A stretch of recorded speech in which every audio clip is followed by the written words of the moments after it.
वर्गीकरण करून मागासवर्गीयाच्या ज्या विविध जमाती आहेत त्याच्यामध्ये विभाजन आरक्षणाचा करण्याचा हा डाव महाराष्ट्र आणि केंद्र सरकारचा हा झगडे लावण्याचा डाव आहे। ज्या पद्धतीने 150 वर्ष इंग्रजांनी फूट पाडून राज्य केलं त्या धर्तीवर त्या तत्वावर ही मंडळी उपवर्गीकरणाचं सोंग उभा करून मागासवर्गीय समाजामध्ये जी एकता दिवसेंदिवस घडत आहे त्या ताकदीला त्या एकतेला तोडण्याचं सुनियोजित मनुवाद्यांचं कारस्थान सुरू झालेलं आहे। मी राज्य आणि केंद्र सरकारला आपल्या चॅनल मार्फत एक प्रश्न करतो की 75 वर्षाच्या जवळजवळ या देशाला स्वातंत्र्य झाल्याच्या नंतरही तुम्ही या उपवर्गीकरणामध्ये असलेली भारतीय संविधानाची तरतूद असताना ते आरक्षण पूर्ण केलं का, दिलं का, किती बॅकलॉग निर्माण झालेला आहे तो तुम्ही भरला का आणि केव्हा भरणार आहात? असलेला बॅकलॉग भरायचा नाही आणि हा आवाज बोलताना उद्या झाला नाही पाहिजे म्हणून या मागासवर्गीयांमध्ये अशा पद्धतीने भांडण लावण्याचं खूप कारस्थान या राज्य आणि केंद्र सरकारने केलं आहे। मित्र, त्यांनी हा उपवर्गीकरणाचा एक भाग तर नाही, त्यांनी या देशातील 7 लाख शाळा बंद पाडलेल्या आहेत। या शाळेतून मागासवर्गीय लोकांच्या, अल्पसंख्याक लोकांचे, ओबीसीच्या मुलांचे, गरिबांचे शिक्षण जिथे घेण्याची ताकद आहे त्या शाळा त्यांनी बंद करून येणाऱ्या काळामध्ये हा झगड्याच त्यांना निर्माण होणार नाही अशी तरतूद त्यांनी सुरू केली आहे। मित्र, मला हे म्हणायचं आहे की देश तुम्ही कसा घडवणार आहात?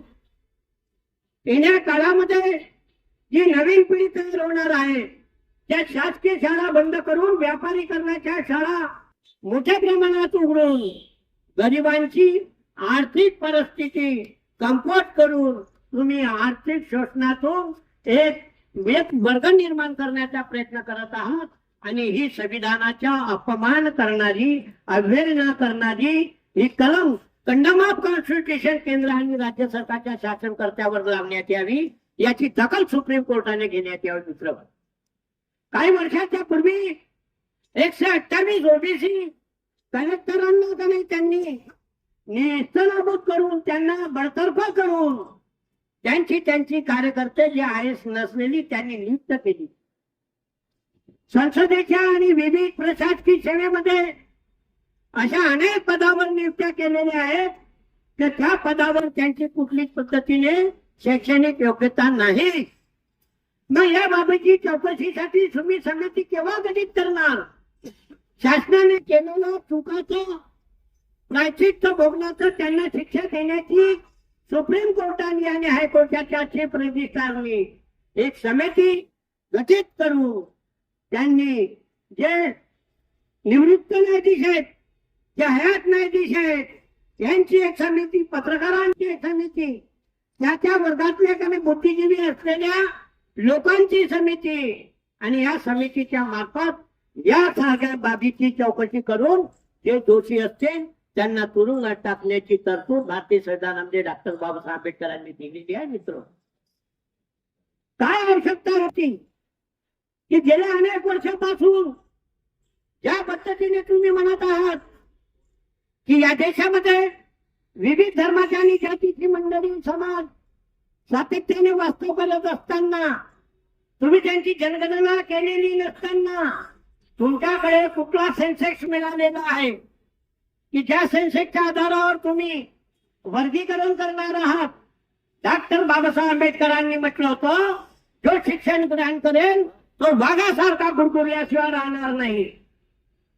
महार समाजाने त्यांनी शिक्षण ग्रहण करून घेतलं, डॉक्टर बाबासाहेब आंबेडकरांच्या विचाराला आत्मसात करून त्यांनी रिक्षावालाचा मुलगा जरी असेल तर त्याने आपल्या मुलाला शिकवलं, भाजी विकणारा असेल त्यांनी आपल्या मुलाला शिकवलं.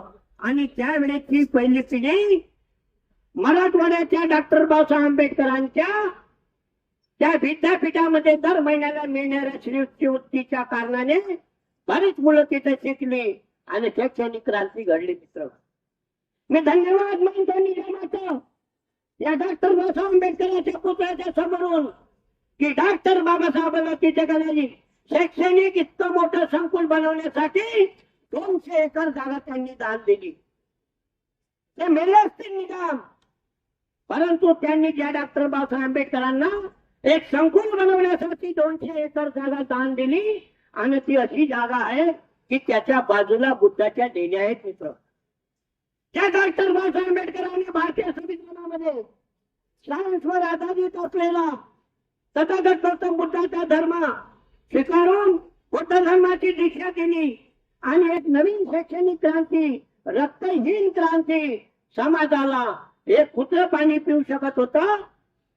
परंतु मार समाजाचा मानव इथे पाणी पिण्यास मध्य होता.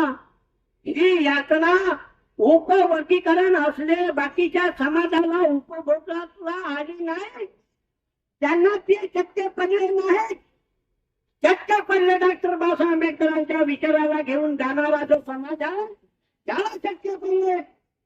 कारण की बाकीची लोक हिंदू इजमची का नाही, पाका नाही, तत्व का नाही आत्मसात करून त्यांच्या हो मध्ये हो मिळवून त्यांच्या मार्गाच्या मागे मागे जाऊन त्यांनी आपला शैक्षणिक जो विकास गाठायला पाहिजे होता तो विकास गाठला नाही. माननीय मोठे लेखक अन्यभाऊ साठे जे विदेशात गेले, रशियात गेले, त्यांचे विचार लेनिनच्या काने पुतळ्याच्या खालचं कोरण्यात आले. परंतु त्या रशियाच्या दौऱ्याच्या नंतर भारतात आल्याच्या नंतर त्यांनी साठेंनी की डॉक्टर बाबासाहेबांच्या विचाराशिवाय गत्यंतर नाही, हेच आपले गुरु राहू शकतात. परंतु त्या समाजांनी बाबासाहेबांच्या विचाराचा कसोडा अण्णाभाऊ साठेच्या विचारांचा आजपर्यंत अभ्यास केलेला नाही, त्यांच्या पुस्तकाचं त्याने चिंतन आणि मनन केलेलं नाही. त्यामुळे अशा कमकुवत, अविकसित आणि प्रतिभा असंपन्न असलेल्या लोकांना मनुवादी शक्ती आपल्या ग्रुप मध्ये धरून अरे तुमचं तर त्यांनीच घेतलं, तुमचं तर त्यांनीच घेतलं. पण जे ऐकतात, जे सांगतात त्याच्यापेक्षा ऐकणारे मूर्ख आहे की जेव्हा आपण शिक्षण ते केपेबल केलं नाही तर आपल्याला ते पद मिळणार कसं, त्याच्यासाठी जी योग्यता लागते ती योग्यता आपण निर्माण केली नाही तर ते मिळणार कसं, या बाबी त्यांनी आपल्या विचारामध्ये निर्माण केलेल्या नाहीत. मित्र, आता दिवस दिवस मोठ्या पद्धतीने इथे ज्या पद्धतीने हे विघटन आणि वाढवून राज्य करण्याची प्रवृत्ती निर्माण करण्याचा जो ध्यास लावलेला आहे राज्य आणि केंद्र सरकारने, राज्य आणि केंद्र सरकारच्या नेत्यांना मी सांगू इच्छितो, भारताच्या भरोशावर नेपाळची व्यवस्था आहे तिथे तुम्ही सर्व पाठवता. बंगालमध्ये का नाही 7 लाख लिटर डिझेल तुम्ही आता या अवस्थेत पाठवले आणि तुम्ही म्हणता हिंदू आणि मुस्लिमचं हे अशा पद्धतीची का नाही तुम्ही जातीय तळ निर्माण करण्याचा प्रयत्न जेव्हा का नाही जनतेला का नाही गुमराह करता, मग तुम्ही त्या तत्वावर इथे भारतात चालता तर मग बांगलादेशला तुम्ही 7 लाख लिटर डिझेल कसं पाठवलं? तिथे मुसलमान नाही आहेत का? मग ही व्यवस्था कशी? तुमच्या देशातील नागरिक त्या डिझेलच्या व्यवस्थेसाठी का नाही रस्त्यावर आलेले असताना त्यांची पूर्तता न करता तुम्ही इतर देशाची व्यवस्था करता आणि या व्यवस्थेच्या तुमच्या निष्काळजीपणामुळं अशीच निष्काळजीपणा नेपाळमध्ये झाली.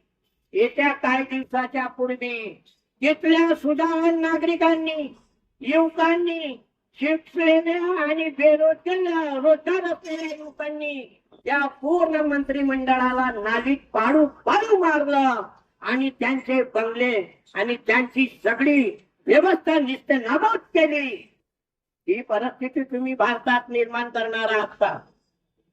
ही परिस्थिती तुम्ही भारतात निर्माण करणार आहात. या देशामध्ये शिक्षित माणूस डॉक्टर बाबासाहेब आंबेडकरांच्या प्रेरणेने आणि आपला अभिमान स्वाभिमान आपला मानून त्याच्या मागण्या सगळ्या तत्वाला मान्य करून जो रस्त्यावर चालत आहे, बोलत आहे आणि शिक्षण घेऊन वाघासारखाकडे ढकलत आहे, त्याला तुम्ही काय कुत्र बनवण्याच्या प्रवृत्तीत आहात का? हा विचार तुम्ही सोडून द्या. तुम्ही असंच जर करत राहिले तर नैसर्गिक एक नियम आहे, अन्याय जर जास्त झाला तो उपाडून पेटल्याशिवाय राहणार नाही. आणि हे लक्षात ठेवा, केंद्र आणि राज्य सरकारने देशामध्ये अनेक महापुरुषांची जयंती पुण्यतिथी होते, पण डॉक्टर बाबासाहेब आंबेडकर असा महापुरुष आहे त्या जिवंतीपणापेक्षा मेल्याच्या नंतर मोठा खूंखार झालेला आहे.